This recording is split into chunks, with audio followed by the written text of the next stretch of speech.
तुम्हारी औकात है देश के चीफ जस्टिस से सवाल करने की? छठी फेल अनिरुद्ध राम तिवारी उर्फ अनिरुद्ध आचार्य, क्या है तुम्हारी औकात? सिवाय इसके कि तुम औरतों के बारे में घटिया बातें करने वाले लुच्चे हो, दलितों, पिछड़ों, आदिवासियों के बारे में गंदी बातें करने वाले लफंगे हो, संविधान में विश्वास ना रखने वाले गुंडे मवाली हो। इसके अलावा हो क्या तुम? अनिरुद्ध राम तिवारी, तुम काहे कुर्सी तोड़ रहे हो जज की? देश के चीफ जस्टिस को तू तड़ाक करता है। ललाट पर पाव भर हल्दी चंदन लपेटकर बैठने वाला ये मवाली, ये लफंगा सीधे सीधे चीफ जस्टिस ऑफ इंडिया को तू तड़ाक करते हुए अधर्मी कहता है और सीधे सीधे जान से मारने की धमकी देता है। तुम जैसे अधर्मियों को मारने के लिए भगवान आते हैं। एक बात कहें अनिरुद्ध राम तिवारी, अगर तुम ब्राह्मण नहीं होते ना तो उसी मथुरा में शौचालय की टट्टी साफ करने तक की नौकरी नहीं मिलती योग्यता से। हालांकि काम कोई भी छोटा या बड़ा नहीं होता, लेकिन तुम्हारी योग्यता इतनी भी नहीं है। छठी फेल हो तुम अनिरुद्ध आचार्य। सफाई कर्मचारी के लिए अप्लाई तक नहीं कर सकते और अपने आप को घोषित कर दिया आचार्य। किसने बनाया आचार्य? लंपटलाल। रही बात चीफ जस्टिस BR गवई की योग्यता की, तो तुम्हारी औकात उनके जूते पोंछने की भी नहीं है, उनके झूठे बर्तन धोने की नहीं है अनिरुद्ध आचार्य। तो जिसकी औकात चीफ जस्टिस के जूते पोंछने तक की नहीं है, वो न्याय पर प्रवचन दे रहा है सनातन के नाम पर। की गद्दी पर बैठे हो, जज हो, तो वहां केवल रोटी तोड़ने गए हो। इसे घसीटते हुए जेल में डाला जाना चाहिए। इसकी हिम्मत कैसे होती है देश के दलित चीफ जस्टिस को हत्या की धमकी देने की? नमस्कार, मैं राहुल यादव। कहते हैं कुत्तों की पूंछ कभी सीधी नहीं होती।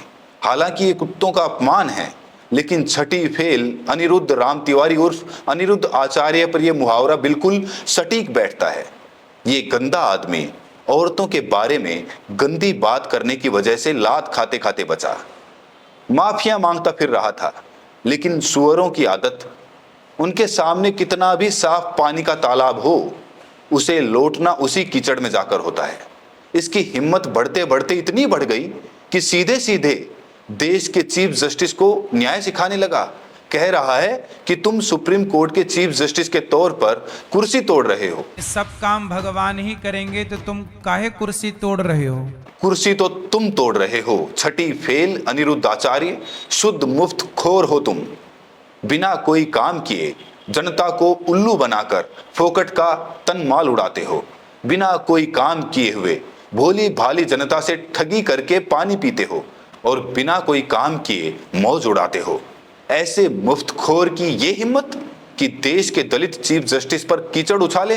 दुनिया के सारे उल्लू माफ करें, लेकिन सरासर पागल हो गया है अनिरुद्ध राम तिवारी, सरासर पागल हो गया है। सीधे सीधे देश के चीफ जस्टिस BR गवई की तौहीन की, उन्हें अधर्मी कहा, उन्हें नीचा दिखाया और ना केवल नीचा दिखाया बल्कि जान से मारने की धमकी दी है कि अगर हमारे हिसाब से फैसला नहीं करोगे तो तुम्हारी छाती फाड़ दी जाएगी।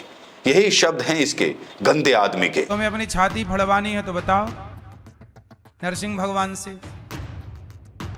क्योंकि तुम जैसे अधर्मियों को मारने के लिए भगवान आते हैं। जनता से ठगी करके फेंके हुए सिक्कों पर पलने वाला मुफ्तखोर अनिरुद्ध राम तिवारी, जिसकी योग्यता सार्वजनिक शौचालय के टट्टी तक साफ करने की नहीं है, वो देश के चीफ जस्टिस को धमका रहा है कि तुम्हें मारने के लिए भगवान अवतार लेते ही होंगे।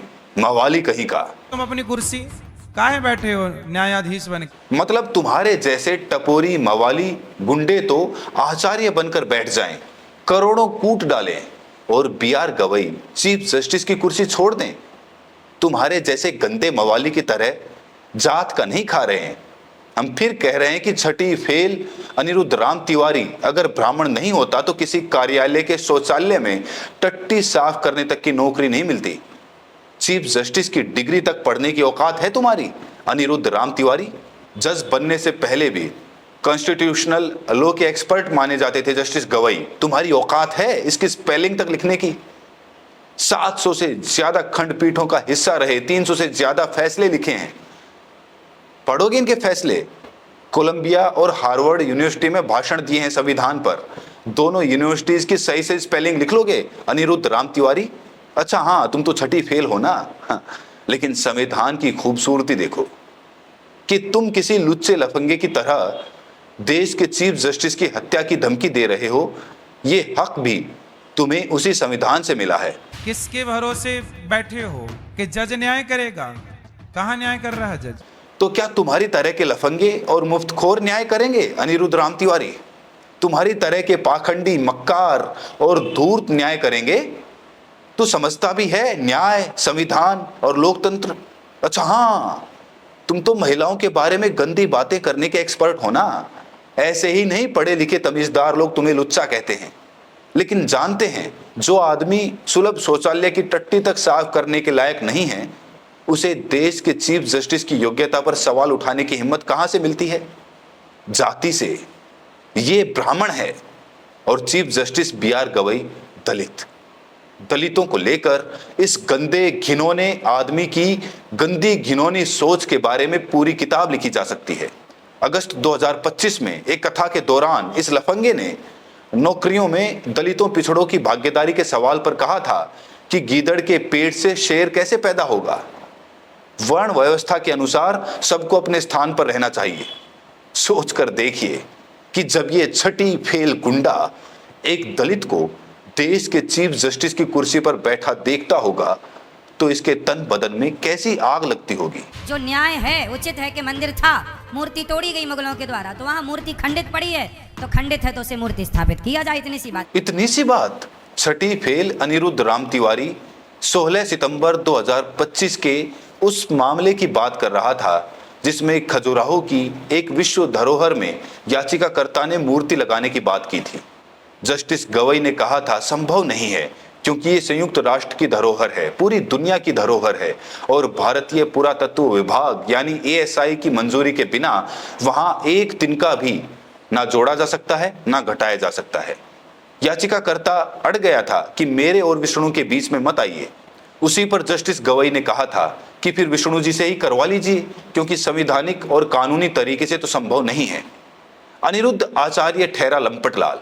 छठी फेल आदमी क्या ही समझे इनकी बारीकियों को, संविधान की महीनी को। लेकिन भाई, अगर तुम मूर्ख हो, जाहिल हो, गंवार हो तो क्या चीफ जस्टिस की जान लेने की धमकी देने लगोगे, उनकी तौहीन करने लगोगे? तुम्हें अपनी छाती फड़वानी है तो बताओ नरसिंह भगवान से,